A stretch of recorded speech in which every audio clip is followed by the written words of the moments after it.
في الاول ده كان اخر يوم ليا في الشغل. طلعت سلمت حاجتي في الشغل ونزلت جبت حاجتي من البيت.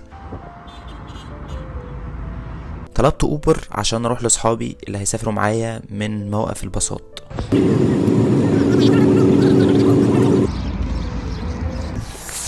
ازيكم يا جماعة. هو الحقيقة احنا غبنا كتير جدا في الطريق، والموضوع كان ويرد قوي لان احنا مثلا خارجين الساعة 12 مثلا، احنا وصلنا الساعة 1 تاني يوم، فبنقف في اماكن كتير. هو احنا دلوقتي في طابة تقريبا، في مكان هما بيقولوا عليه هو ورايا هنا، هو القلعة. هي تقريبا قلعة في وسط المية، ف هقلب لكم الكاميرا عشان تشوفوها. بس هو الفكرة ان انا ما نمتش وفي حاجات كتير مش هعرف اعملها وده مزعلني، بس اتس اوكي يعني، هنحاول نعوض.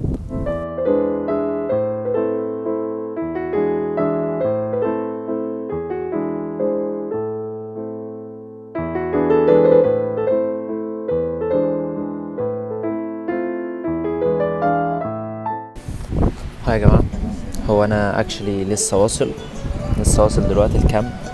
احنا يعني غبنا كتير قوي، يعني بقالنا تقريبا فوق ال 12 او ال 13 ساعة. ده وقت كتير جدا بصراحة، ما نمتش. بس انا عايز اوريكم الكامب كمان. هاكل وهنام. كان في حاجات المفروض اعملها النهاردة، بس انا لا، مش هقدر ان انا اعملها، فهنعملها بكرة. بس خلينا اوريكم الشكل العام كده.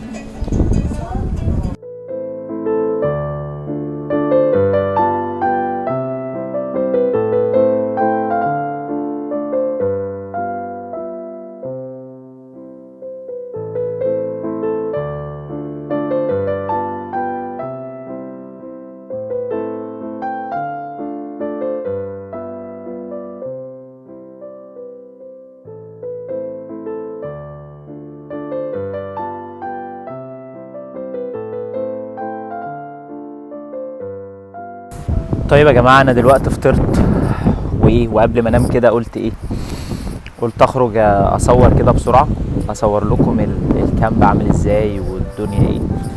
فاحنا يعني ده المكان اللي انا قاعد فيه. انا بصراحة كان نفسي اقعد في مكان زي ده، يعني الحاجات دي بحبها قوي. استنى اوريكم الروم عاملة ازاي. هي روم بسيطة قوي، فادوني دقيقة.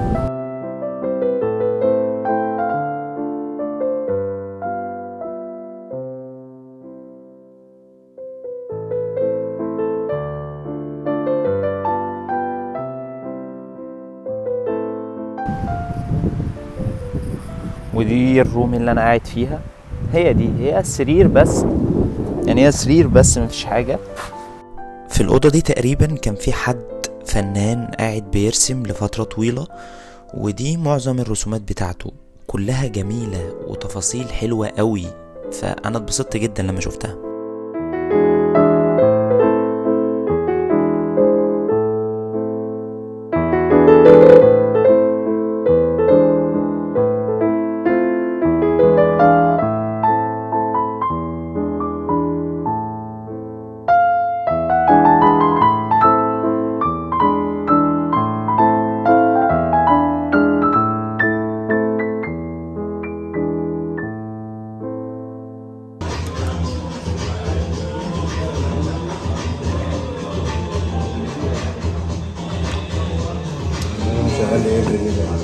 صباح الخير. صباح الخير. النهارده يعني هو ليله عيد ميلادي. الناس اللي هتسال، انا قاعد في كامب في نويبع. يعني ما عملناش اي حاجه في اليوم غير ان احنا نمنا، يعني قعدنا شويه بالليل كده وبتاع. ما كنتش اصلا قادر اعمل اي حاجه. قلت اصور بقى اي حاجه اعملها خلال اليومين دول. انا دلوقتي قاعد قدام البحر عامل كده. اصور لكم حاجات كتير النهارده. كان من اهداف عيد ميلادي ان انا اجي اقضي عيد ميلادي في سانت كاترين يعني. وبصراحه الحظ كان معايا جدا، يعني سبت الشغل وجيت هنا. يعني ما تعملوش زي ما تسيبوش الشغل، انا سايبه فور ريزن يعني. خلوني بقى اوريكم الفيو شكله عامل ازاي.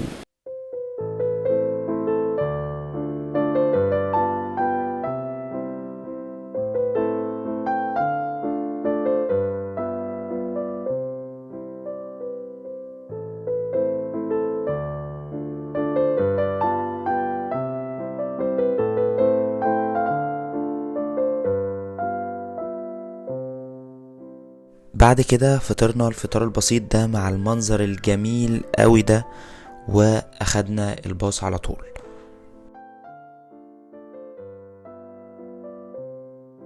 انا دلوقتي في مكان اسمه 3 بولز. المكان مش عايز اقول لكم، بصوا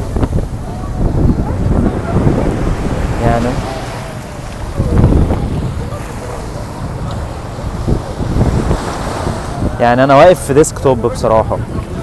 هو المفروض ان انا هاخد بيتش باجي من هنا ونطلع سفاري بس كمان شويه. انا قلت اوريكم الفيو يعني. يلا هسيبكم بقى معايا.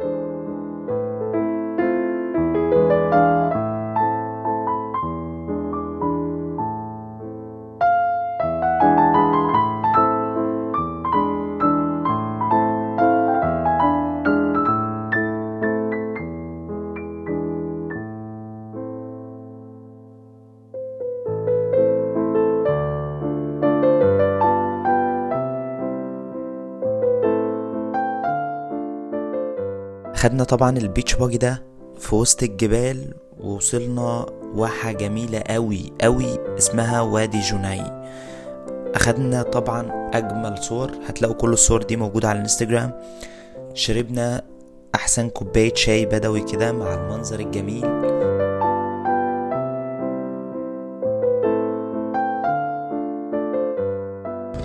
انا مش عارف انا طالع فين ماشي، بس احنا قالك لازم نطلع الكلام ده، فيلا بينا. شايفين المكان؟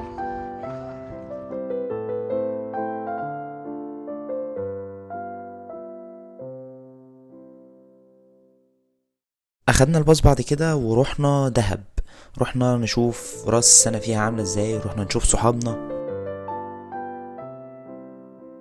تمشينا لحد ما وصلنا مطعم اسمه 100. الفيو فيه حلو قوي، بس الاكل او الحاجات دي مش احسن حاجة. الجو برد جدا جدا. الساعة دلوقتي 12. انا المفروض هطلع سانت كاترين دلوقتي عشان اشوف الشروق. خلاص الساعه تمت 12. النهارده كان عيد ميلادي، هحط لكم الفيديو اللي الناس بتحتفل بيها في الباص. وكانت ايام لطيفه، اتعلمت حاجات وزعلت في حاجات واتكسرت في حاجات، ولكن سو فار انا مبسوط وممتن لكل لحظه انا عشتها، ممتن لكل الناس اللي انا اتعرفت عليهم. اتمنى ان الحياه في اللي جايه اكون مبسوط فيها، اتمنى ان انا اكون راضي طول الوقت، اتمنى ان انا ما افكرش كتير في اللي جاي، يعني احاول اتبسط بقدر المستطاع في الوقت اللي انا فيه، لان ده كانت حاجه غلط ان انا كنت بعملها. اهم حاجه اتبسط دلوقتي. اتمنى ان انا اعمل ده. اتمنى كمان ان انا افضل زي ما انا، ما اقفش بعد سنه او 2 أو 3 اقول الشخص اللي بيتكلم ده انا مش عارفه. اتمنى ان انا افضل متمسك بقيمي ومبادئي اللي انا بحبها. ودوشتكم شويه بس طبعا كل سنه وانا طيب. ويعني اتمنى السنين اللي جايه كلها تكون سعيده، واكون قريب من كل الناس اللي انا بحبهم وكل الناس اللي بتحبني. اتمنى ان انا اكون متحوط بكل الناس اللي تتمنى لي الخير دايما. الجو برد جدا، استنى ما البس بتاع ده. ولسه كمان هلبس حاجات كتير عشان خاطر ان انا طالع الجبل عشان اجيب الشروق كده. هحاول ان انا اصور لكم حاجات، ولكن هي دي من لي انا جاي عشان اللقطه دي. كان من اهداف السنه ان انا اجي سانت كاترين، وفي اخر لحظه انا جيت. طبعا احنا هنا في مكان كده الناس بتغير، واللي عايز يلبس حاجه يجيب حاجه، خليكم معايا وانا هوريكم كل حاجه. انا حاليا طالع سانت كاترين، وانا جبت الحاجات دي ريد بول وبتاع. دي اختي عاملاها لي. فبصراحه مدفياني جدا يعني. مش عارف هعرف اصور لكم فوق ولا لا، ولكن هصور لكم يعني as much as I can يعني.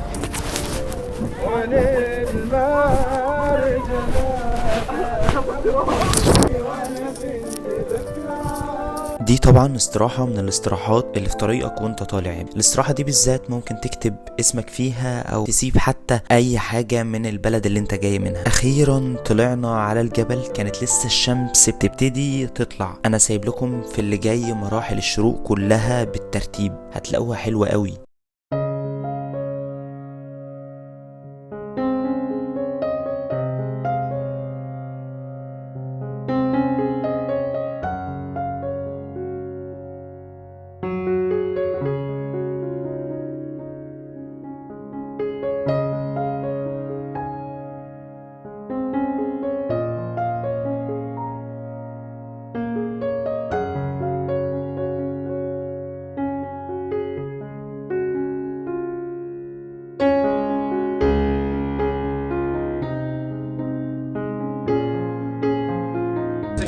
احنا المفروض ننزل دلوقتي، فربنا يستر ان انا بردان جدا. ده خلاص كده احنا حضرنا الشروق كده، الشمس طلعت فخلاص فلازم ننزل. يلا بينا. لا هو انا كده لازم اقفل الكاميرا ولازم اشيل الموبايل اصلا. ده الفيو، فالفيو حلو جدا بس انا كان لازم اقفل الموبايل.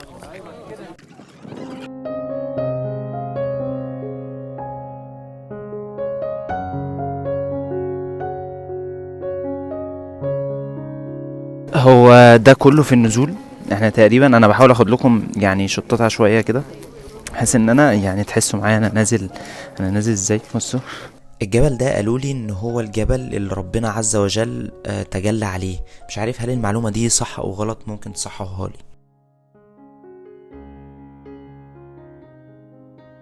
هو اكشلي وانا ستيل نازل لقيت حاجه كده انا عايز اوريها لكم. عايز اوريكم الدير وعايز اوريكم حاجه كمان لقيتها كده فوق، فمش عارف هي ايه، بس لو حد يعرف يقول لي. يعني شكلها غريب قوي، في شجر وحاجه كده فوق بس مش عارف هي ايه. تقريبا في حد قاعد هنا او حاجه. وبكده تكون نهايه الفلوج. سلام.